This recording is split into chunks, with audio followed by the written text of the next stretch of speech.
Live from Jacksonville, Florida, the Four Verticals podcast is about to start now.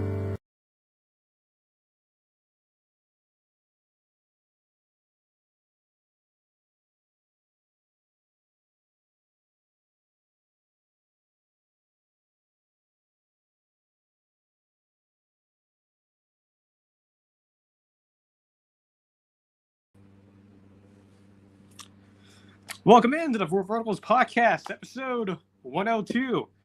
This is the pre-show. Now, this will be a bit of a shorter pre-show because we are about to get started here in just a second. Of course, I am back live. I know we had the show. We did have the show Thursday, but that was a pre-recorded thing. So this will be our first live show in quite a while. So hopefully, it'll be the last case. Well, actually, check that. Next week, I may have to do another pre-recorded show. I'll let you guys know ahead of time. Next Thursday, I believe. But we won't be taking these long breaks or anything. So we'll have a show today, of course. We're live right now. We'll have a show Thursday, then we'll have a show on Tuesday, then we'll have a pre-recorded show maybe or something on next Thursday. So no more breaks for the foreseeable future, except for 4th of July, I think. But yeah, we're at full steam ahead pretty much with college ball. Of course, I took a break last week, went down to Eastern. Of course, we're in the show's out of Jacksonville. That's where I live. And last week we went down to St. Augustine, not far away, down in St. Johns County, and had a lot of fun with this. Explore. We've been there a couple of times, but went down there, explored the city, went to some of the bars down there, stayed the night. A lot of fun. So and of course, while we were away, a lot of news broke, so we have a lot of things to cover that we have not talked about in the past week or so. So, what time is it now? Okay, it's 2:26 Eastern, so why not get started here? Of course, we will let our Spotify folks come in here. Let me fix the audio here with this. I don't know if you guys can hear me a little bit better on this one. You might, a bit closer to the iPad. But, yeah, I think we'll let the folks on Spotify join us. So we're going to do that here. Hopefully everyone's having a good day. I know there's a lot of things going on in the news right now. I'll just say that without getting too much into things outside of sports when we talk on this show. But I am, of course, aware of what's been going on in the world. But why not have a show, though, that kind of gets you guys a little escape from the chaotic mess that the world is right now, but that's okay. So, and I've been here. We'll get started here in 3, 2, 1. This is Verticals Podcast episode 102 here on a Tuesday, June 10th, 2025. High atop a somewhat muggy Jacksonville, Florida, hot, if you will. We haven't had any storms yet today. Now, we had some rain move through before we got started, but those storms yesterday. But as you guys know, we get storms here in Florida with the sea breezes and stuff like that here every single summer in the afternoons around, noon all the way to like 6 or 7 o'clock. Could even start earlier. Start earlier. We can get storms as early as like 8 o'clock in the morning. So yeah, so right now we're doing it at the time where we'll be hearing thunder and stuff in the background. So. But anyway, welcome to the show. A lot to talk about. I mean, we have a lot of things that have happened since the last time we have talked. I just mentioned this on the YouTube pre-show. Of course, we've had like the House settlement. Of course, Marvel not going to San Diego Comic-Con. A lot of things are sort of happening since I've been gone. And on top of that, EA Sports College Ball 26 leaks have been happening because people have been playing the beta. I'll give my thoughts on it. But yeah, a lot of things to go over. So if you're a new year, like most of you are, a couple things I want you guys to know since we haven't done the show in a couple of weeks, well, at least live. Though on Spotify, this won't matter that much, but on YouTube, it kind of does. But just make sure you subscribe to the channel. That's all we're asking for you. Just subscribe. Nothing happens. I don't, knock on the door or anything or force you guys to sign a form or, send you an email or show up to your house. Like, everything that we give you on this channel, like all the information that we give you through this channel is free. So, like, I'm not ever going to start a Patreon page or put stuff behind a paywall. Just not going to do that. And that's what this show is. It's an ability to me or ability for me to get the information that I have and share my thoughts on a lot of things going on in the world of like college football, Marvel, Star Wars, and give it to you for free. This is not a show that we, put ads in the middle of the show or release ads that are, just, I don't know, obviously we're not that type of show, and we're going to keep it that way. So if you continue to subscribe, like the streams, follow us on Twitter, podcast feed, that's all we're asking. Again, that is all we are asking of you, the viewer. So, and with that, let's go and get started. Not a big crowd today. I had a couple folks in the crowd here today. It looks like not in the live chat, but watching this. So that's all good.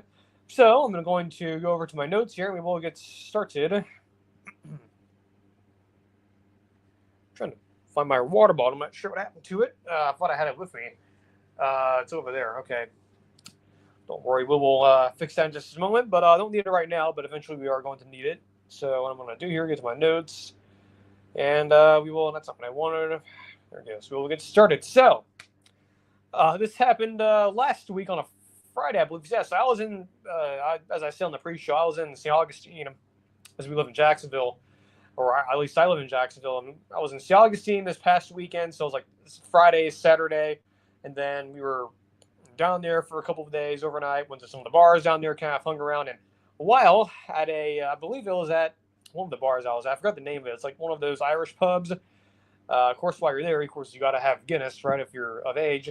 And I was sitting there drinking some, then I just happened to check my phone, and lo and behold, the House settlement finally went through. The judge finally approved it. It's no longer, in this stupid quagmire phase where just nothing was happening. It's dealt with. It's over with. And on July 1st, things are going to be changing. Of course, I'm not legally. I'm not like Bud Elliott, who has, a legal degree. I didn't take the LSAT. I majored in communications. So my forte is not so much, I'm not a legal expert. So I don't know all of the ins and outs of, how this went down. But what I do know is that this is sort of going to get us to a point where there will be rules and regulations in college sports in terms of players getting paid. Again, all four of the guys getting paid, but it's just there needs to be some sort of guardrail. And that's not, of course, you run into the antitrust stuff and, people getting paid less than what they were. Totally understand that. And that will be an issue, probably. At least that's what I'm hearing. That could be a problem down the road, or it definitely is maybe a problem down the road. But at least at the moment, we are going to get some clarity, if you will. And, of course, what this means is the revenue sharing is going to be a big part of this.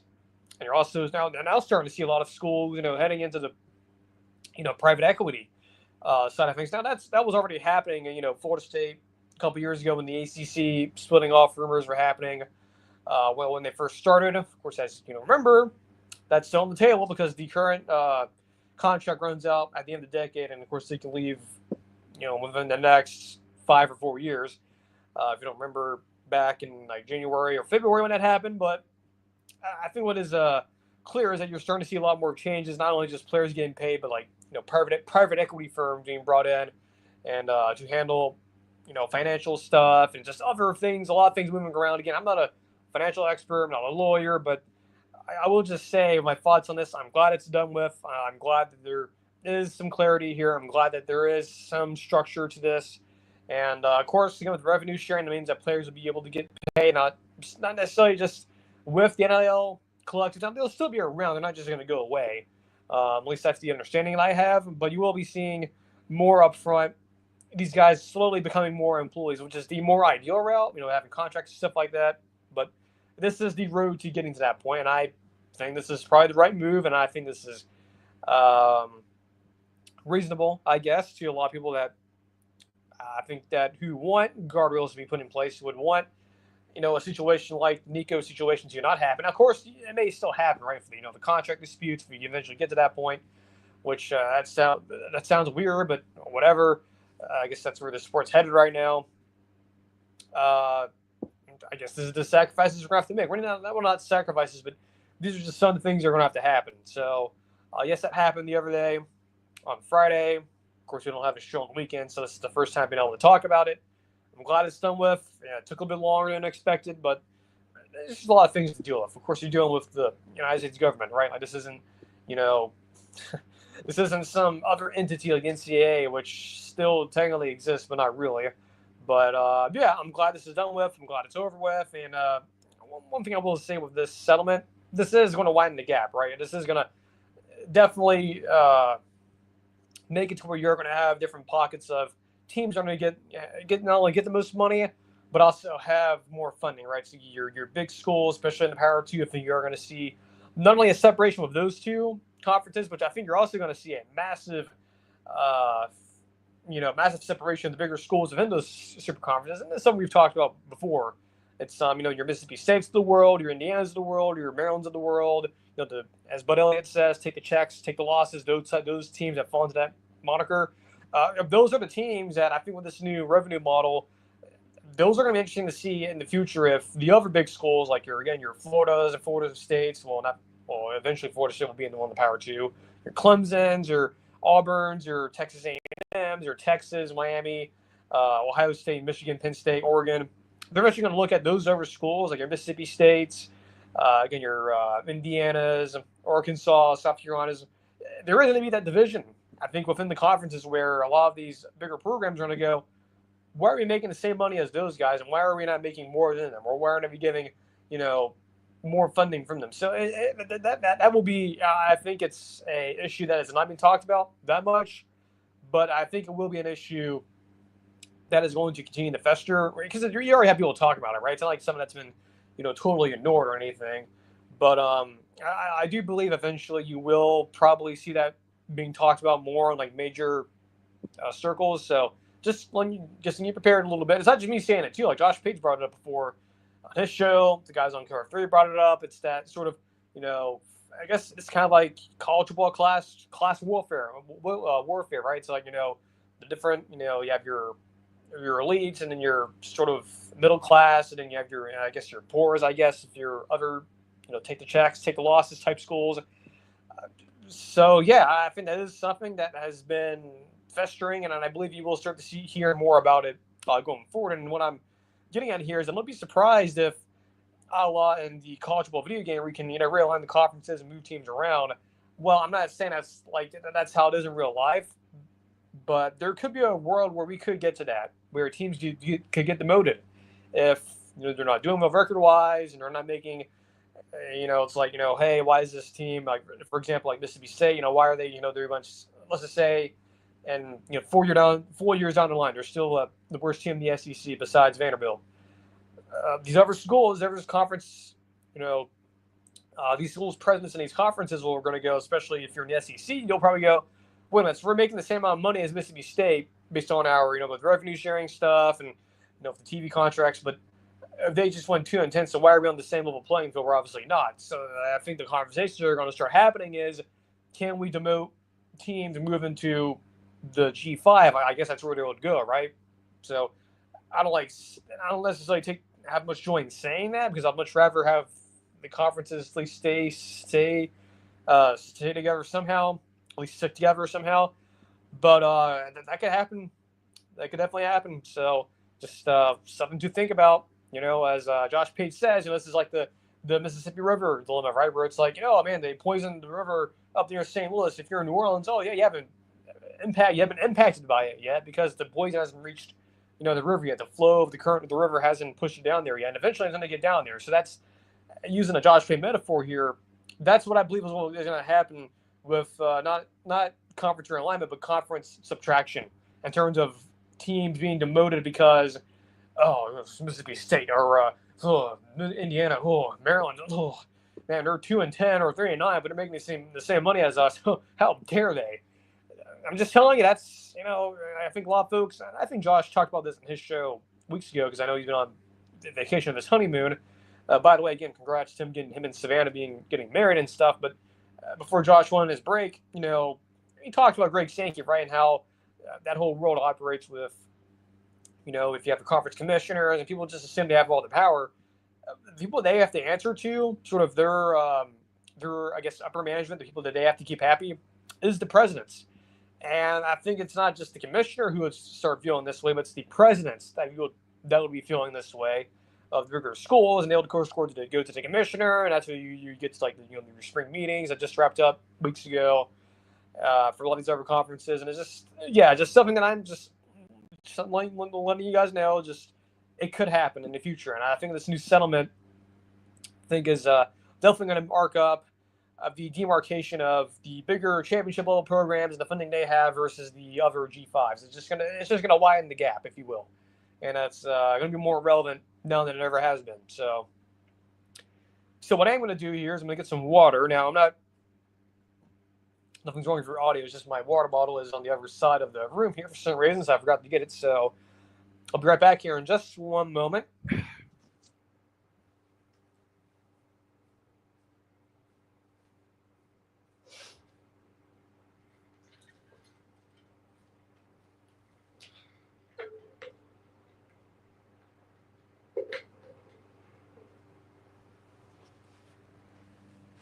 Okay, we are back. I moved to the different side of the room over there on my other table, and I don't know why I did that, but whatever. So let's see here. Next segment, next topic. So while we were away, since last time we had a live show, it's a big news for Marvel here, and we will usually do a Marvel topic this early in the show traditionally, but we will occasionally. And this is one of those cases. Now, of course, it's old news now, but like I said, we haven't had a live show in about 2 weeks. So it's in the words of Stain, it's been a while, and so Marvel is not going to San Diego Comic-Con. This is not a surprise. If you were watching back 2 Thursdays ago, Josh over at Den of Nerds, he sort of hinted at this on one of his live streams on it was that Thursday because this came on a Friday, and he sort of hinted at it on one of his live streams. I was listening to it, I was like, with the Doomsday and Secret Wars being moved, that I can't agree with him. That's not the craziest thing to think. And then lo and behold, I guess he revealed on the Friday show. Yeah, he heard some stuff from his sources, and it certainly sounded like that there was a movement that this is going to happen, and here it is. We're not going to be there. So, no surprise here. There's really no reason why they would be going, because there's nothing to show. Now, technically, you can make the argument, well, they could have shown off the Doomsday cast or announced the rest of the cast. Well, yes, but as we will get to in just a second, Marvel doesn't really need to make those announcements at Comic-Con anymore. The Avengers cast wasn't announced at Comic-Con. That was announced on a stupid 4-hour live stream with a bunch of freaking shares. So it's clear, and that got over 1 million views. So it's clear that they don't need to do that at Comic-Con. They could just do it on a random Tuesday in October or November, which would make more sense, actually, because the movie's coming out next in December. So I'd imagine, if we are getting the next Doomsday cast, I guess it'll probably be in the fall, probably, or the rest of it being announced, unless it just gets leaked. But yes, them not going there makes sense. I believe Warner Brothers is not going to be there as well, so that's 2 of the big ones. Now, the original thinking was, if Marvel wasn't going to be there because of the delays, that could, James Gunn and DC make a push and sort of, assert themselves into sort of the comic book zeitgeist and, get everyone excited because, Superman's coming out. But apparently you're not going to be. I guess it's a little bit flimsy, but I think the leaning is there probably won't, which is kind of indicative of where Comic-Con is going. And I guess that will sort of give you my thoughts on that, is that there has been a growing sentiment around, as someone who's been a fan of Marvel and DC since I was in grade school, over the years as I've started looking at different YouTube channels and a lot of these other guys who talk about the behind the scenes stuff and a lot of the stuff about Marvel and DC, that there's been a growing sentiment that Comic-Con, which has been around for a long time. I've never been to the actual convention myself. I've been to San Diego before, and I've seen the building where it's at and whatnot, but I've never actually been there during it. I've been there, ironically, a week after it happened, which is kind of, just happened to be the case. But what I'm getting at is that, what I'm trying to get to is that there has been a growing sentiment that Comic-Con is eventually going to leave there.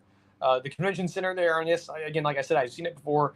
I do agree it's big enough, and of course, every city has a convention center. A major city does, but the one in San Diego is not the biggest. Of course, now with the how big Comic-Con sort of got in like the late 2000s, 2010s.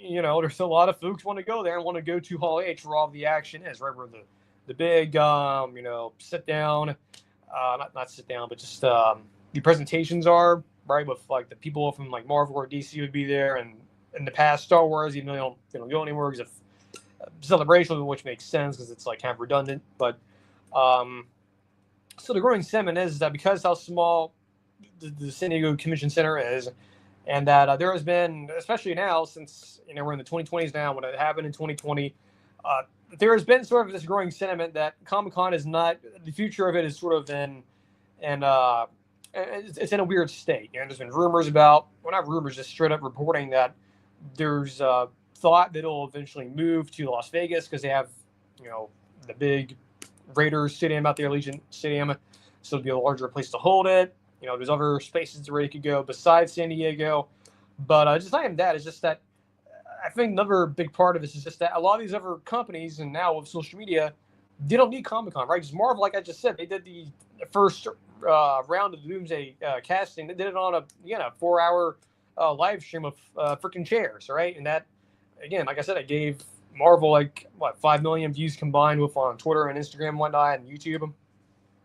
And they've done other conventions by themselves, right? I think they did this back in 2014, and Los Angeles, where they had the rest of the Infinity Saga laid out, and had some of the actors come out and whatnot, and Feige was there, and of course they have D23. So, and they also have social media too, right? They can just do a quick video or release stuff through the press, and now how big Twitter has gone to YouTube. So what I'm trying to say is that because of the rise of the internet and the rise of these other studios, or Disney having their D23 and convention and stuff like that, it's just that the Comic-Con really has no purpose now. Like same with Star Wars, right? Star Wars has not been in Comic-Con in over 10 years, and there's no need to be there because they have their own thing every 2 years, I believe, is when they do it. Celebration, so it'll be in 2027, I believe. So yeah, a lot of these major movie studios, companies have sort of been moving away from Comic. Now, that doesn't mean they'll be back. They'll be back, I'm sure, next year. But I think you are going to see this pattern where Marvel, at least at the moment, I can definitely see them doing this, at least for the foreseeable future, where if they don't have anything to announce like they do this year, and of course a couple years ago was a little bit different because of the labor union stuff, but even this year, it's just that there's no, I guess, where the direction Marvel is going and the direction the zeitgeist is going, just the way where pop culture is going, where people are trending towards, or in social media and stuff like that. There may not be a need to have them show up every single year. They could just do an every year thing, right? And who knows? Maybe even Marvel, Kevin Feige and these guys over there could even make their own convention outside of D23, which I imagine we will get more Marvel stuff at D23, which would be in August, I believe, late August, early September. So that's we'll get some news, but that's mainly TV stuff. It's very rarely we'll get movie stuff, I guess, except for Star Wars, I guess. But yeah, so this is no surprise, and unfortunately, yeah, I think the future of Comic-Con, at least as we know it, as someone who's grown up kind of with it, paying attention to it, I don't think it's going to be the same anymore. I think you're going to see this significantly change going forward, and it's a shame, right? Because I know a lot of people have nostalgia for it, right? Hearing about the news and seeing the Comic-Con trailers and stuff that have been posted on YouTube and stuff like that, like for example, the Batman vs Superman trailer from Comic-Con. The first trailer that got released, the movie was terrible, but that first trailer as a trailer for a horrible movie, that was a pretty good trailer, right? Even though I wasn't a fan of the movie and like everyone else, but still, it's a good trailer. That, I believe, the first Suicide Squad trailer, again, that first movie was kind of garbage. Good trailer, it was pretty good. So, a lot of memories and stuff like that. But yeah, I firmly believe, and a lot of our folks also believe as well, that I believe Comic-Con as we know it is no longer going to be the same, and it's going to be changing, and it just is what it is, and there's nothing we can do about it. But it's just the way the general public has moved with their getting their information, or again, like on YouTube, Twitter, other social media sites to get information, and plus now you have all these big announcements being made, and then the trades more often, right? The Hollywood trades, like Hollywood Reporter, Variety. There's no need to have a Comic-Con, unfortunately, because all this information is either leaked out from scoopers like Jeff Snyder, or or it's reported by the Hollywood trades, which is mainly just the studio's mouthpiece for PR. So, yeah, again, it's unfortunate, but I don't really see Comic-Con, at least the overall idea of Comic-Con as we've known it, at least when I was a kid. Definitely going to be very different going forward now. I believe you are going to see more of these bigger studios skip. I believe every couple years at least. Then I think eventually they'll probably leave because I just don't know if there's any fit for it now. Again, of course, it probably won't leave. It's sort of like the same argument people have had about the Jags Stadium and Jacksonville hosting the Georgia-Florida game, right? And there's been a lot of talk about it. Now, personally, I would love to have Georgia-Florida be a home and away series, a proper home and away, but it's never going to happen. The city of Jacksonville won't allow it, even though the stadiums the current version will be destroyed next year as they're rebuilding it. Even the years won't be in Jacksonville; they'll still have it neutral site. I believe it'll be Atlanta one year and then Tampa. But still, though, I mean, it's a tradition, and I get it. I'm sure San Diego would love to have it there, but at least in my point of view, I could definitely see an option where they could just say, "Look, we get it; it's a tradition, but unfortunately, just things have changed, and it's a little different than sports, right? Because it's not the same, but it is sort of the same idea, right? Sort of the same conundrum. But yeah, again, this announcement, no shock. DC, whether they're there or not, no real surprise either way. So, yeah, that was news that broke a couple weeks ago. Again, I know we were behind on that, but again, the show I recorded that Thursday before. This is not a news. This is not a news or anything that broke, but I was recording that. So, yeah, this is something that happened recently before our before our next live show, which will be this one. So, as we move along here, got a few more big news stories, and we'll do our record projection segment. Of course, that'll be Florida, and then we'll get into some Q&A and wrap up the show. So I'm going to get some water real quick.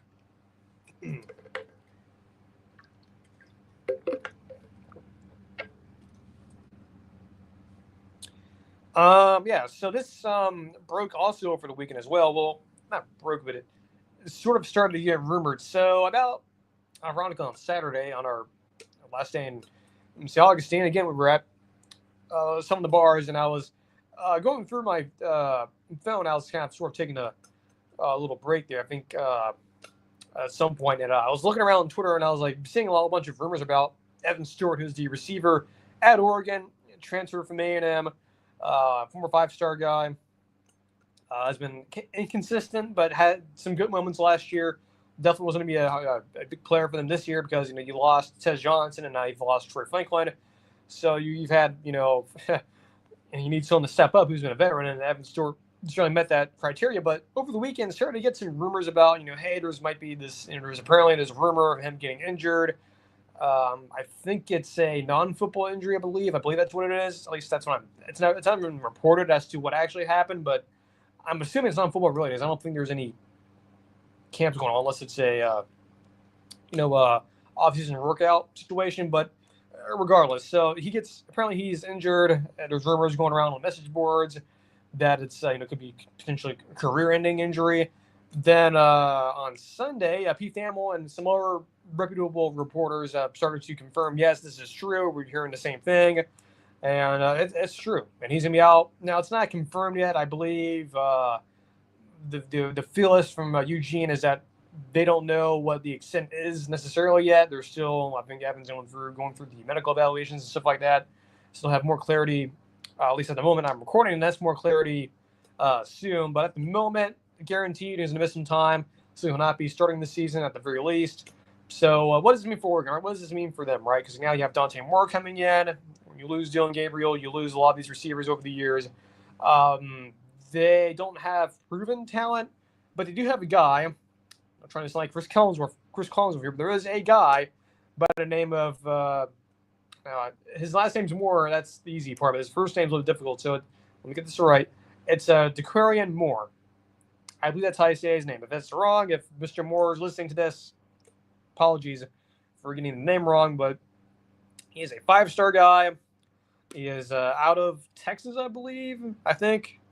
Yeah, I believe that is Duncanville. Is that Texas? Let me just check here. I'm pretty sure that is. Yeah, that sounds familiar. So, yeah, it's a 5-star guy from Texas. He's 5'11", smaller receiver, but still, he was, a 5-star guy. And I think the thinking is that because of this injury, he is going to have to take a lot more of the load. And he's also a freshman, right? So I think the wording, at least the feel, the vibe is, right, because now you have, going to lose Evan Stewart for at the very least a decent amount of time, if not the entire season, or at least regular season. Moore is going to have a big impact, right? Sort of that Ryan Williams, Cam Coleman, Jeremiah Smith energy, right? Where he's going to have to just take over games. Now, do I think Moore has that potential to do that? I don't know, but if Oregon's going to be having success, if they are going to have some of those guys step up in that receiver room that is, again, fairly fresh, fairly green, they're going to need guys like him to step up, because Malik Benson, the transfer from Florida State, before that Bama, and I agree with Bud Elliott, because Bud Elliott over on Cover 3, because he mentioned this yesterday, that Malik Benson, why Bama and why at Florida State, even though he was like a 4-star receiver a couple years ago, the guy can't play. I mean, he's not a very good player. There's a reason why he left Bama, is because he wasn't talented enough. And it's very clear the coaches there at the time, whether it was Saban or Kalen DeBoer, it's obvious that he couldn't play. And it was clear last year too he couldn't play, because he was terrible last year. So you can't trust him. I think the other guys we'll see, but I think Dakarian Moore, I believe that's his name, is Dakarian Moore. He's going to have to be sort of, again, your Ryan Williams or Cam Coleman at Auburn, your Jeremiah Smith type player, where he's going to have to grow up a little bit, right? I know he's not. It's not like Ryan Williams last year. He was 17 years old when he came in. He is an adult when he's is entering into Oregon as a freshman. But you're going to need him to step up. Is what I'm trying to say. You're going to need him to grow up. You're going to need him to be the leader and sort of become your star receiver. Because you saw that with Ryan Williams last year. You saw it with Cam Coleman a little bit, but some of it is just Auburn being Auburn and then having issues at quarterback. But you also saw it with Jeremiah Smith too, where both Williams and Smith became the leaders on their team. They sort of became the nucleus or the nuclei of their team, so plural nucleus, which is not me adding an I to that word like Josh Pate. That's a real terminology. Kids pay attention in your biology classes in high school. They became sort of the nuclei of their skill positions, or their skill position areas, right, at the receiver position. So, for Oregon, look, it sucks. Sucks Evan Stewart. Look, again, I get it. He wasn't too consistent last year. I think I mentioned this yesterday on Cover 3. Stewart didn't even record a catch in a Big Ten title game, which is, I cannot forget. Yeah, he didn't. I don't think he actually did, but they're going to miss him a little bit, and they're going to need again him, Moore, and I guess some of these other guys along with Malik Benson to somehow step up. And again, not to mention you have Dante Moore. And again, look, I get it. Josh Pate was high on him in terms of his potential a couple years ago. I still don't see it. I'm sorry, Josh, but I just don't see it. He looked terrible at UCLA. Look, can I be wrong? And Peyton ends up being right about him, because he was pretty excited about him when he was coming off high school a couple years ago. But I just not seen it yet. Now, look, I could be totally wrong and whatnot, but again, we've seen other 5-star quarterbacks end up in strange career paths. Right? Go look at just recently Malachi Moore and Jane Rashada, right? So, Oregon's receiver group, it's definitely a weak link on the team. Same kind of with quarterback, but I think I trust Dan Lang enough that he has recruited well enough. He's pretty good, at least at this point. Very good at evaluating talent. And like I've said before, and a lot of people have also said, that this will be the first time we have seen largely a Dan Lanning team. Right? A lot of these guys are mostly going to be his recruits instead of the past couple years where it's mainly been him inheriting Cristobal's guys or getting guys in the portal. So now this is his team, right? This is his everything on this team, even the transfers, has his thumbprints all over it. It just has his DNA all over it, and it's a representation of him. And it's not detriment. I mean, it's not me saying this is gonna be a bad thing, but it could also be it could be a bad thing, but it's also, of course, could be a good thing too. So again, we don't know, but that's a big news that developed. We'll see what happens, but I'm not too concerned, but I am a little bit concerned. So we'll see. And look, if it turns out that Malik Benson has to be your best receiver and Moore can't develop, even though he was a 5-star, that's kind of concerning based on what I've seen of Malik Benson and what I've heard from guys like Bud Elliott, who, of course, Bud follows Florida State logs. He's an alumni. Certainly sounds like him being your number one receiver is a little bit concerning, unless he somehow takes a major step. That's not good. Because the guy, look, I'm not trying to be mean, but from what I heard, the kid can't play. mean, the guy is not going to go pro in anything football related. He'll probably go pro in something else. Again, not trying to be mean or anything. It's just that's the vibe I'm getting with him. Anyway, let's see here. What is this? Oh, yeah, EA Sports. So, EA Sports, College Bowl 26, coming out in about less than a month. So, it's coming out pretty soon.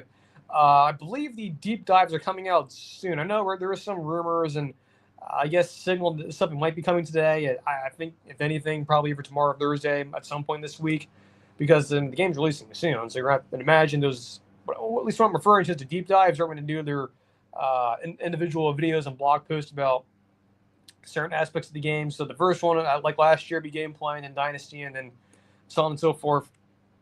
But but that's not news or anything. But what is news is that some lucky college football players, people who have EA Sports accounts, regardless of, I guess, which game you play, whether it's Madden or some of these other games EA produces, were able, and never random, this is a sort of like a random poll situation where it wasn't like just content creators, it was just whoever EA thought it would be reasonable to get. So again, it's just like one of those like random things, right? They probably used like a random email generator, right? And they probably just chose one that was tied to the EA account. But what I'm trying to say is that there was a EA Sports CFB 26 beta test that was sent out to get random people, and they got a chance to play. Again, I want to emphasize this very carefully because I think this is where some of the confusion is coming from. An early version of the games. This is a version of the game that is not representative of the final version, right? And you can tell that because a lot of the footage, screenshots, a lot of that's been sort of floating around across the internet, albeit as illegal as it is, because I think in the the NDA thing you have to look at beforehand. It says, hey, just don't do this and that, like sharing it or anywhere, or else you'll get in trouble and you'll never be able to do this again. Unfortunately, this will be the last time for a lot of folks to get a beta test, which it's their decision. But because of those brave souls who faced the tarnishing of their reputation from EA, they gave us, or at least they sacrificed themselves and their, standing of getting more beta testing from EA, were able to get us screenshots and video, believe it or not, of the game, at least an early build of the game. And from what I can tell, not surprising, visually pretty similar. Some updates to the character models. There's apparently a lot more customization with the players, much like Madden, where if you played the recent Madden games and player customization, I guess in college ball is a bit different because you can't edit, of course, the real players, and you can't edit, at least in college ball 25 now, you can't edit your first roster of your team builder team in the game, so you can't like change your. You used to do this, but I don't know why they changed it, but whatever. But now, unlike it was like 6 months ago, you cannot change like the players' names or anything like that in your team builder team. You just have to roll with it.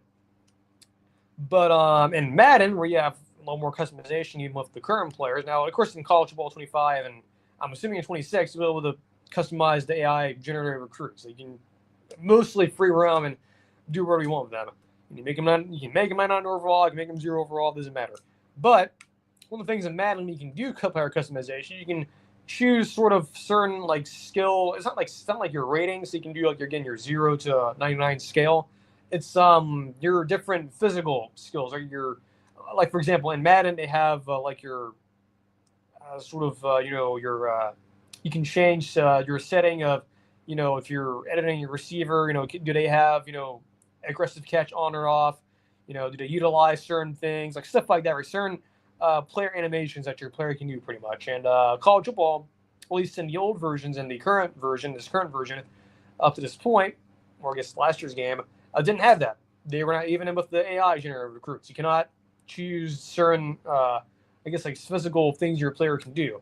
But in this game, apparently, based on the leaks, you can't actually do that. You can edit either your player in Road to Glory or a player that was AI generated recruit. You can't edit once they get to campus, right? When you get on your roster, you can edit those skill sets, right? You can make them like apparently you can change your stance, right? You're either, if you're a quarterback, you can change your stance in terms of when you do your cadence, or if you're running back, if you stand up or slouch down. Like, for example, the standing up thing is I believe a Ashton Genty reference, I believe. Yeah, that's reference to him. So that's pretty cool.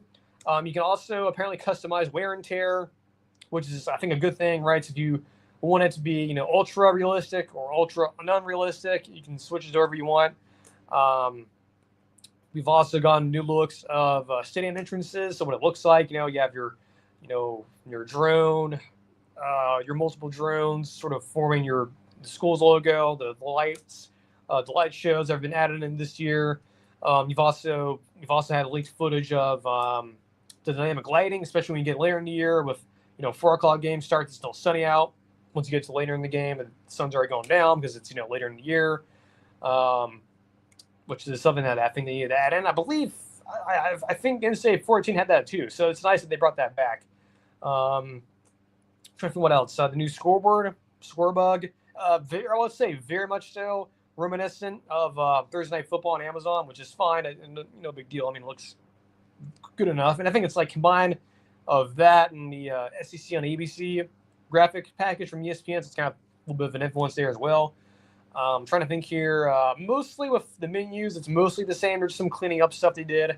The Dynasty menu, mostly the same for the most part. There's some minor tweaks and stuff like that. And again, like I mentioned before, this is what we have seen and what's been leaked is a very early build. Like, for example, some of the mistakes people pointed out, like, for example, there's been at least one thing I've seen where, like, there's a random fan wearing, like, a green shirt that, like, for example, there's footage, at least that I've seen, where it shows a Bama night game, and it's, like, a bunch of fans wearing red, and there's one guy wearing green, and it's not an Oregon fan, it's just a random fan. So, again, that's an early build. That's something that by the time we get to next month, that will hopefully be worked on. But I'm trying to think here. Yeah, so the other big thing that got revealed was, two more things. Was we did get confirmation of more coaching attire. So, of course, in the current game, when you create your coach, you only have like your quarter zip thing, and then you have your golf shirt, very limited attire, which is strange because in the Madden games, you have a whole bunch of stuff, although it's limited a little bit, but you have more free range. But this year, apparently, you have a whole bunch of stuff. You have like you brought back the sweater vest. You have like the PJ Fleck, jacket and suit. You have more things to choose from now. I believe you can also choose hats as well. You can wear like a golf hat, baseball cap, visor. So that's pretty cool. They've added that in. Don't know about glasses yet. I would imagine because you have real coaches in the game and some of them do wear glasses. I would imagine, yes, you'll probably have that feature. Maybe. I know in the old games they did. So that's cool. And another big one, the one that's really, really exciting is the trophy room. And which was confirmed, but it's interesting to see it because it's not been fully leaked, but you can definitely see what they're doing, right? It's just an extra menu they've added into Dynasty mode.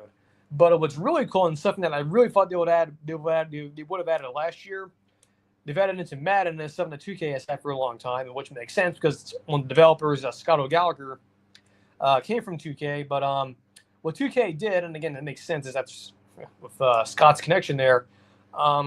They at 2K have had what's called a league history. And I haven't played it before. I know people who have played it and whatnot. And their NBA coaching mode or GM mode, there is a tab on their season mode where it's called league history. You can just go through the league and see past champions and whatnot, and go through different stats, information, sort of stat tracking, right? So information tracking, right? Which, again, the current game we have 25 did not have. Really, unfortunately, you had to kind of do it yourself a little bit on your own. If you're a sicko like me, which you get your phone out, you get your Google Doc out, update it, whatnot, which is annoying, but whatever. But that's not the case anymore. So they did it. Well, EA did it with Madden a couple years ago, but now they brought it over to college football now, where you have CFB history, and you can look at past national champions. You can look at the BCS here. You can look at your past Heisman winners, I believe. You can look at a whole bunch of information and stuff like that. And once I saw that, I was like, yes, thank you so much. Because again, this makes our lives a lot easier. It makes it more fun. Because again, we don't have to do it ourselves and have like a spreadsheet out or whatever and have to fill it in ourselves. Now we can, EA will do it for us. And again, it's not perfect. There's some mistakes in there. I believe some folks have pointed out there's some errors in there. But again, that was an early build, so eventually that will get smoothed out. But overall, it looks quite good. A lot of excitement, and I'm very excited to see what this looks like in full instead of just elite cell phone footage of it. So yeah, pretty cool to see what EA is cooking up over there. I think the folks over there in Orlando clearly not happy about this. That this got leaked out, but it's the internet. It's going to happen. And Reddit, if you give folks who are not influencers who know, or at least people who are not used to dealing with NDAs, or at least dealing with things similar to that, this is kind of what happens. So I wonder if EA going forward will be more selective in who they choose and sort of make it a little more harder. Again, I'll assume these folks did sign something, but I don't think they did or not. I don't know. But if they didn't, I'll assume for next year's game in CFP 27, I would imagine there'll probably be some NDA stuff coming, at least if you're chosen, right? So you have to sign something, it's, hey, if you leak it, you'll have to exercise our legal right to pursue you with legal stuff. So, so it's unfortunate, but given this is the internet, this 2025, this is going to happen. So, not expected, but not the way I thought it was going to be. It's a pretty big leak in terms of us pretty much seeing everything before EA wanted to show it off. Now, the one thing they haven't showed us yet is a team builder, at least the website.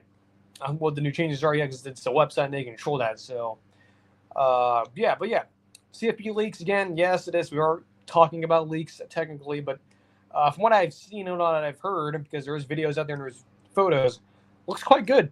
Very, hats off to EA. Look, and it's not the way you wanted it, but hey, at least you're getting traction. A lot of folks are noticing your work, even though it's an early build. And of course, once we get to the once we get to release, I'm assuming a lot will be probably changed and cleaned up and looks a little bit nicer. Because there's some other things I noticed too, where there's some of the graphics, if you will, on the user display for Dynasty, that's a little rigid. Definitely an earlier build.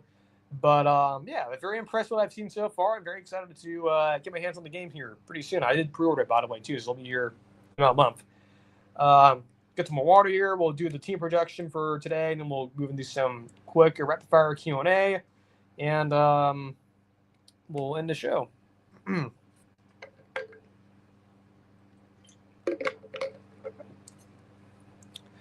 So, of course, we've been doing the 2025 team record projection for this year. Last week on the show, the pre-recorded one, we did Penn State, did that one, and now we're moving on to Florida. Not far from here, take a, if you're in Jacksonville, hop on 95, or hop on I-10, go on 75, hit straight into Gainesville, and go visit Billy Napier in Florida, checking with them. Now, if I recall, I don't believe we've done them yet. Let me just double check here. I know we've talked about them on the hot seat. Let me just make sure here that is the case. I don't believe we've talked about them. I'm pretty sure we haven't. I know I have to make sure before we do the show. Okay, we haven't talked about them just yet. Okay, I don't believe we have. If we have, then that's my fault. And we're doing two of these, but whatever. So I don't think we have. I'm pretty sure we haven't. I know we talked about Billy Napier on the hot seat. To me, that's what I'm getting confused with. But anyway, so we're just gonna roll with it. So Florida 2025 team projection. Last year they improved, right? We had the Billy Napier stuff at the beginning of the year after the Miami loss and A&M loss. Things were looking a bit scary for the program, and people were predicting who the next coach is going to be, and there would be an interim. Of course, Scott Strickland puts out the void of confidence, and of course they lose to Texas, but DJ Lagwell is not playing, goes to walk on from Harvard or one of the Ivy League schools that transferred in. But so Florida started slow, finished strong. I think the mentality is, and you've heard this from guys like Josh Payton and some of the other sports talking heads, or not talking heads, but commentators, that I think the emphasis for Florida this year is to start faster this year. That's the emphasis. Don't get off to a slow start fast. And unfortunately for them, they kind of have yet again another tough schedule. Now, it's not as bad because they do have an FCS team and they do get a G5, but still it's a very tough schedule, no doubt. I mean, this is still, at least the you have your conference schedule the same as last year's, just the venues change, right? So, for example, LSU Ole Miss came to Gainesville. Now they have to go to their respective home cities. So in the non-con, they get their FCS team. I think it's like Rhode Island or something like that. Long Island, I believe. The Sharks, I believe. Then you have South Florida. Be careful. Then you have Miami, and then you have Florida State. So they're non-con. Not easy. You got 3 really tough games. The 2 really tough ones, or at least one really tough one. 2 semi-tough games, at least I believe, of South Florida and Florida State. Again, Alex Glesh, very underrated coach. I believe, much like a lot of these other guys, like Josh Payton, and guys over at Cover 3. Alex Gillespie is going to be a big name in the sport here pretty soon. I've said that before, and I've said that a month ago when we did that segment, or at least that question. When I answered that question, but then again, you have your conference games. What sucks for Florida is that, much like what I just mentioned, the emphasis of starting fast this year versus last year is pretty evident. They need to start fast. But unfortunately, they get the FCS team first, and they get South Florida. So you're sort of, it's kind of like a ramp, an ascending sort of situation here. So you start off really easy, a little more harder difficulty, and then it gets really tough. Back-to-back weeks, LSU, bam, Miami, bam. Then you get your bye week in Texas, and then Texas A&M. So that's, at least on your schedule. And of course, like I mentioned, there's a bye week in between the Miami and Texas game, but still within the terms of your schedule, it's, bam, bam, over and over. You get a break in Mississippi State. Luckily, you're facing the worst team in the conference. Then it starts up sort of a game with Georgia. And then you get the game against Kentucky, a little bit easier. And then Tennessee, Ole Miss, and then you finish up another slightly medium to, I guess somewhat medium difficulty game in Florida State. So it's, yet again, a pretty tough schedule. Now, again, there is a world where they could definitely start fast. They can grab this momentum, right? You get off to a good start. You start 2-0. At least you imagine they start 2-0.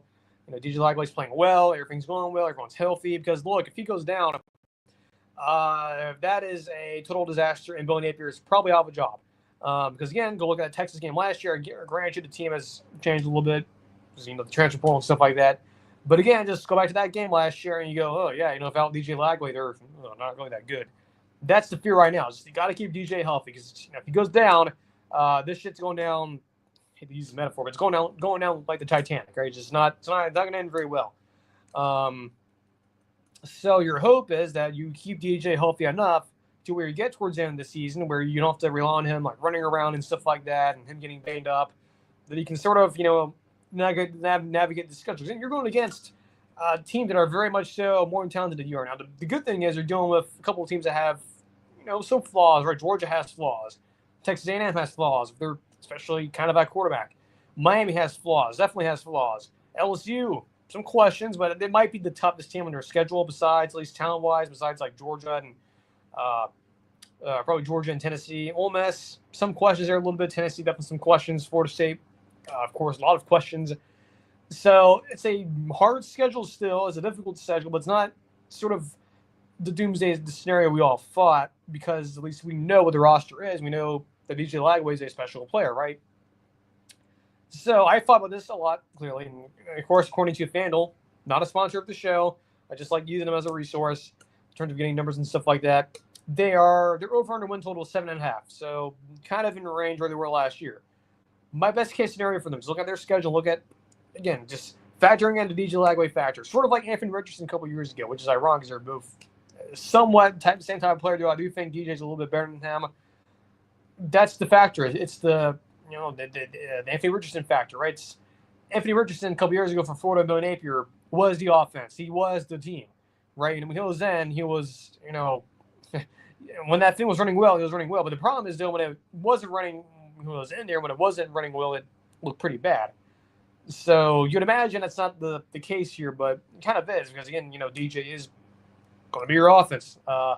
So because of his impact and his skill set and how talented he is, because of that, I mean, if I recall correctly, I believe it was Josh Pate who talked about this a couple years ago with Richardson at Florida, is that there's some players, right? You're going to hear this a lot too with Bryce Underwood, that there's some players who, sort of like Cam Newton at Auburn, who, again, I'm not saying both of these guys or any of these guys I just mentioned besides Cam are not Cam, right? Some of these guys, like, Cam at Auburn, Dak at Mississippi State, probably Dak at Mississippi State's probably more of a better comparison in some ways as well. So you can throw those two in the same category. I'm not saying they're both the same type of player. I'm just saying it's in terms of elevating talent. Because again, the talent on Florida and even the talent on Michigan, it's not the best. And I think what people are hoping for in Gainesville and Ann Arbor, I guess in this case, especially in folks over in Gainesville, is that they hope that, much like what Josh was saying about Anthony Richardson a couple years ago, is that hopefully he could be sort of like Cam in terms of elevating that talent with the skill set. And I think with DJ, he could do that. He did it last year when he was in.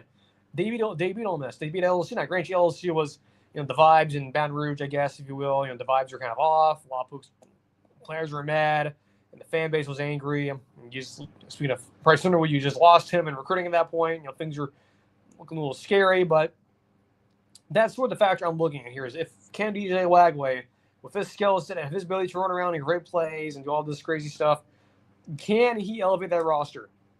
I think he could do it, which is why in our best, because, if you're new here, we do best case scenario, worst case scenario was reasonable. And sometimes the reasonable, a lot of these categories, at least their records I put up, they could be the same. Like, for example, Penn State's best case scenario was their most reasonable. I think it was 11-1. So for this one, I'll just let you know off the top. It's all different. But their best case scenario for Florida, again, based on the scheduling and based on the DJ Lagway factor and whatnot. I know this sounds crazy, but I think Florida, their best case scenario is 9-3. There's certainly a scenario there. And again, you look at their schedule. There's a lot of teams there. Again, look, it looks really scary, right? Again, it looks terrifying, right? You see, LSU, Miami, Texas A&M, Georgia, Ole Miss, Tennessee. It's like, it looks really scary. But you have to remember, those teams are also having some changes as well. Like Georgia, new quarterback of Gunnar Stockton. Ole Miss, new quarterback. Texas A&M, we'll see a little bit. Texas even with Quinn Ewers, right? Moving on, now you have Arch Manning, and that's a revenge game for Florida. Same of ditto with Miami. And a lot of changes there with Carson Beck moving over. So I think I'm assuming you catch on what I'm trying to say. There's opportunity here that with Florida, with veteran quarterback, and they have no questions there, as long as they stay healthy, there's a chance in some of these games. Think about Miami, Texas A&M, Ole Miss, even Georgia. They may end up having the best quarterback on the field. Certainly, good chance they could, and that's very important. So because of that, I think 9-3 is not impossible to look at here. Again, based on his skill set and based on what these rosters look like currently and look at the schedule, 9-3 is not impossible. Now, unfortunately, the worst case scenario because of that schedule and because of the DJ Lagway injury thing, right? That's stuff we have to consider. The 6-6, 5-7 is the worst case scenario here, and that would definitely mean Billy Napier is probably out of a job. I don't like saying that, but it is what it is, and unfortunately, that's a real possibility. 6-6. Now, looking at all of that, when I was doing this, I was thinking about it. Okay, do I go 9-3 is the most reasonable matchup with the best case, or do I go a little bit different? I almost went 9-3 as the best case and the most reasonable scenario. But I didn't because I know a lot of you guys would be upset because you think I'm a Bill Napier homer, and I'm defending him. I'm not trying to defend him. I'm just being reasonable with him, at least in my stance of him. Now I view him. So because of that, and in lieu of that, I decided to take the middle road, and I decided to go 8-4. This could very easily be a little bit higher, but I'm not going to. I'm going to stick with 8-4. Yes, that's not necessarily SEC champion material or college football playoff material, but at the very least, it sets you up for the future. It keeps things stable, and I think if this is the case, even 9-3, this could be the case too, where you could see a scenario where you could have Florida in 2026 be a very good team, potentially be in the top 10 team. If you're one of those dudes who are, pre-spring and post-spring top 25s, definitely could have Florida up there. What I could see now, of course, the house sentiment and whatnot, you have the portal may not be what you feel it to be, especially what it was a couple years ago.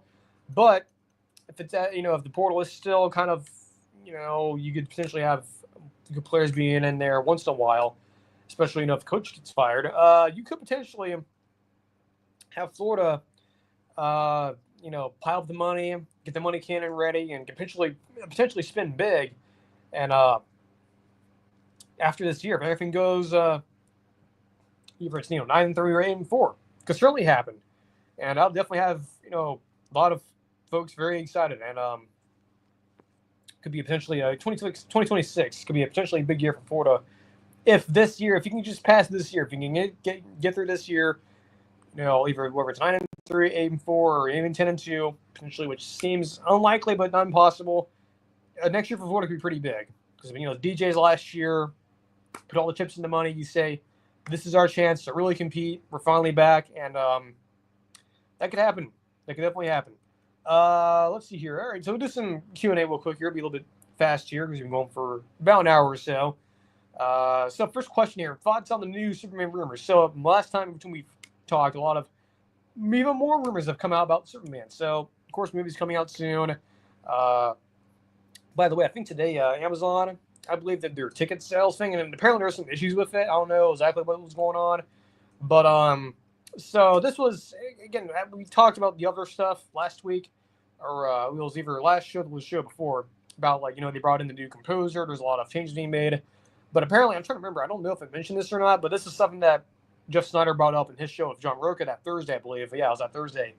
And this is also something that a lot of other folks have started to collaborate as well. That one of the big changes that have been made with Superman is that, at least the sentiment around it, I guess we should probably start with that, is that the folks over at Warner Brothers, and I think this is pretty obvious, that they, for some reason, whatever that is, were not happy with the original version. The original version, according to Snyder and a lot of these other scoopers, is that apparently the original flow of the James Gunn's film was going to be sort of set up in a sort of anthology style, days of the week. So it'd be like, I don't know, maybe, I guess, I don't know if this is true or not, but it would have had like maybe like a title card saying, Monday, and then after the first act, it'll say Tuesday, and then Wednesday, and so on. So sort of like that, like a bit of a framing device, sort of like a days of the week, and sort of like a day in the life of Superman.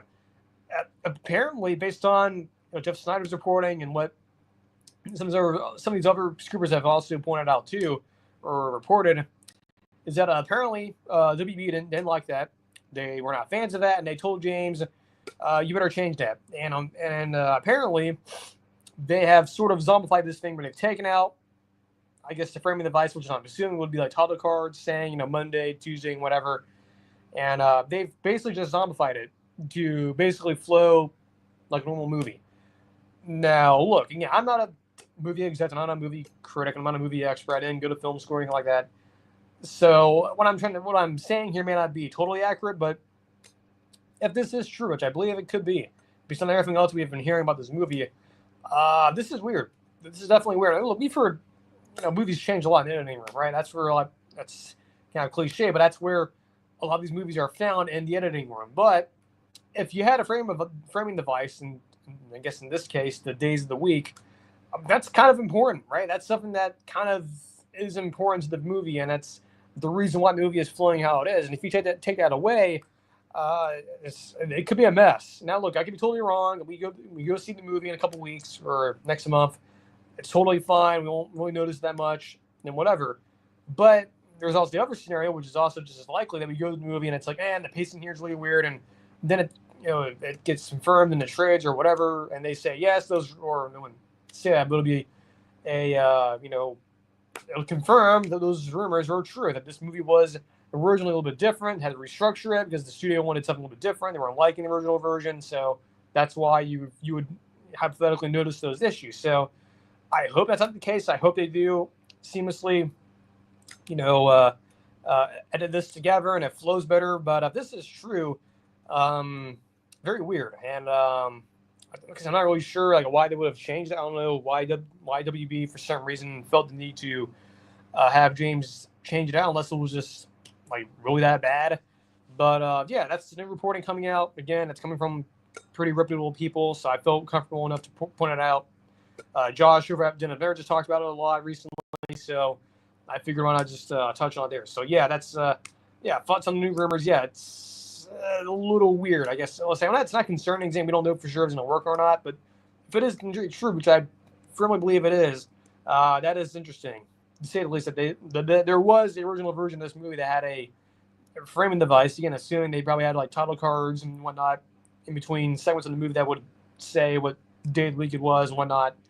Which, again, look, I know that may sound relatively minor, but if you watched all movies like me, who over the years, you would notice that certain movies with framing devices, they, it's, at least in my standpoint, you would imagine they would at least try to keep that in there, regardless if there was editing or not. So it's interesting that James kind of, I guess, caved in, and said, fine, I'll take it out, whatever. But yeah, hopefully it's not as bad as people are making it out to be. It could very well be the case it is that bad, but we'll see. Next question here. When could we see more commentary alignment? Soon. Like I mentioned, like I mentioned several months ago with the the ACC deal and whatnot. Because of that and the stipulations of it, conference realignment is going to happen. At least another major part of it, or another major domino to fall, which would be the ACC. So if we're going away to Pac-12, probably going to happen sooner rather than later, before the end of the decade. So before 2030, I'd imagine like Florida State, Clemson, sort of the Magnificent Seven. That was reported a couple years ago from Brett McMurphy. I'd imagine that's probably those 7 teams that he mentioned are probably going to be the teams are going to be on their way out, and I believe that will happen relatively soon. Not this year, not next year, but definitely in the next 3 or 4 years, it'll probably definitely happen. So, look, I'm not happy about it. Look, I mean, heck, every single time I go on, College Bowl 25 and start a new dynasty file after the first year, because if you do it before, I've noticed it kind of screws up the schedules and whatnot. So at least keep the current situation the same. But afterwards, I'll admit, like I've admitted before, I do change everything back to where it was before, because I kind of prefer that, and I'm glad EA did that for this game, and I'm assuming for next year's game, I believe. Hopefully, they don't change it, because I'll be really, really upset by that. Excuse me. But yeah, I think the next conference alignment, definitely could be in the next couple of years. I mean, that's somewhat obvious, but I understand there's a lot of people tuning in and out during the spring and summer. But yeah, there's definitely a possibility of that in the next couple of years, or not possibility, it's very high likelihood. Last question here, bit of a recent news. Thoughts on the destination of Lee Corso's final game day appearance. So it was announced finally from ESPN that Lee Corso, again, his final show is not Memorial Day, was 2 weeks ago. It's going to be Labor Day weekend, and it is going to be where it started out at, being Columbus, for the supposedly one versus, according to EA and their hypothetical top 25 dynasty mode, at least in the game. It's going to be a 1 versus 2 matchup. Ohio State, Texas, game of the century type situation here, and game day will be there along with Big Noon, which makes sense, right? Given Lee, that was his first show, was there. His first headgear pick was Brutus. Makes total sense. It is kind of strange, though, that him and Big Noon will be there as well, which is kind of ironic. Well, not ironic, but it's funny. But they've done it before, but it's just kind of weird when you're, because what's going to happen, right? Since the game's at noon, game day and Big Noon will move into the stadium. You'll definitely see one or the other in the background of their respective shows. But, yeah, it's pretty cool they're doing that. Of course, Christian Kirk will definitely be at Clemson, Georgia, or not Clemson, Georgia, Clemson, LSU, I believe, later that night. And, of course, the original speculation was going to be that if it wasn't going to be Columbus, it was definitely going to be either the Clemson LSU game, or more likely the Bama Florida State game, because Lee is a Florida State alumni, and it would make sense for him to go back to his alma mater and do his final headgear pick, but they're not doing that, which is understandable. That's not necessarily a marquee type game, because that's where game day would go, regardless of TV network. They go wherever the big game is, right? So yeah, it makes sense, and very much so excited to see it. It's bittersweet. That's going to be tough to see Coach go out. Of course, I understand, like most of you, that it's not, he's not been performing the best. Some of it's age-related. Some of it's because of the stroke he had 10 or so years ago. But, yeah, it'll be bittersweet to see him go off. Yeah, it's going to be very interesting to see how that's handled, and it's going to be sad for, we'll say that it'll be sad to see him go, but I'm glad that they are finishing it blissfully where they started it, and it'll be definitely a massive celebration for him. I'd imagine like Chris Fowler will probably be there. A lot of game day alumni probably will be there. Folks from the network will probably be there, because it's kind of a big deal. My coach has been there for a while, and of course now they have McAfee and Saban, Coach Saban there, so they have sort of replacements there already. But at least people to take over his role, kind of, if you will, already there. And that's the show. So we've been going for an hour and 11 minutes. I guess that's what happens when you're off for about 2 weeks, at least doing live shows. So we will be back. At least, well, it was 11 minutes. 19 on YouTube. On Spotify, it's a little bit shorter for you guys. But we'll be back Thursday. We'll be back Tuesday. Again, next Thursday may have to be another pre-recorded situation. I'll let you guys know that. If not, we just won't have to show up Thursday. Next Thursday. This Thursday, we definitely will. So until next Thursday, until this Thursday, in a couple days, Take care. Have a great rest of your Tuesday. Have a great Wednesday. And I will see you on the next stream.